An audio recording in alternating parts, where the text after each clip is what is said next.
ಶಕ್ತಿ ಇಲ್ಲದವರು ಶಾಪ ಕೊಟ್ರೂ ಏನಾಗಲ್ಲ, ಆಶೀರ್ವಾದ ಮಾಡಿದ್ರೂ ಏನಾಗಲ್ಲ.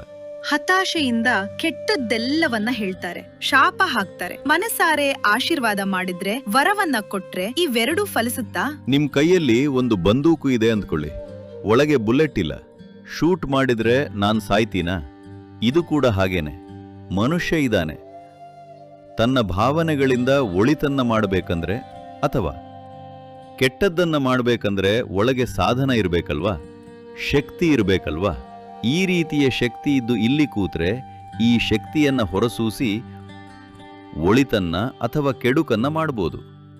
ಅವರ ಶಕ್ತಿಯಾನುಸಾರ ಏನೋ ಒಂದನ್ನ ಮಾಡ್ಕೊಳ್ತಾರೆ ಅವರು. ಆದ್ರೆ ಮೂಲಭೂತವಾಗಿ ಶಕ್ತಿ ಇರಬೇಕಲ್ವಾ? ಶಕ್ತಿ ಇಲ್ಲದವರು ಶಾಪ ಕೊಟ್ರೂ ಏನಾಗಲ್ಲ, ಆಶೀರ್ವಾದ ಮಾಡಿದ್ರೂ ಏನಾಗಲ್ಲ. ಹಾಗಾಗಿ ನಾವೇನು ಮಾಡ್ತೀವಿ ಅಂದ್ರೆ, ಯಾರಿಗಾದ್ರೂ ಧ್ಯಾನ ದೀಕ್ಷೆ ಕೊಡ್ಬೇಕಂದ್ರೆ ಅವರನ್ನ ತಯಾರು ಮಾಡ್ತೀವಿ. ಹಲವಿಧದಲ್ಲಿ ತಯಾರು. ಎಷ್ಟರ ಮಟ್ಟಕ್ಕೆ ಅಂದ್ರೆ, ಅವರು ಈ ಜಗತ್ತಿಗೆ ತಾಯಾಗಿ ಇರ್ತೀನಿ ಅನ್ನೋ ಹೆಜ್ಜೆ ಇಡಬೇಕು. ಒಳ್ಳೇದನ್ನ ಮಾತ್ರ ಮಾಡ್ತೀನಿ. ಒಳ್ಳೆಯದನ್ನ ಮಾತ್ರ ಮಾಡ್ತೀನಿ ಅಂದ್ರೆ ಆಗಲ್ಲ. ಜಗತ್ತಿನಲ್ಲಿರೋ ಜೀವರಾಶಿಗಳೆಲ್ಲ ನನ್ನ ಮಗು ಅಂತ ಭಾವಿಸಿದ್ರೆ ಆಗ ಕೆಡುಕನ್ನ ಮಾಡಲ್ಲ.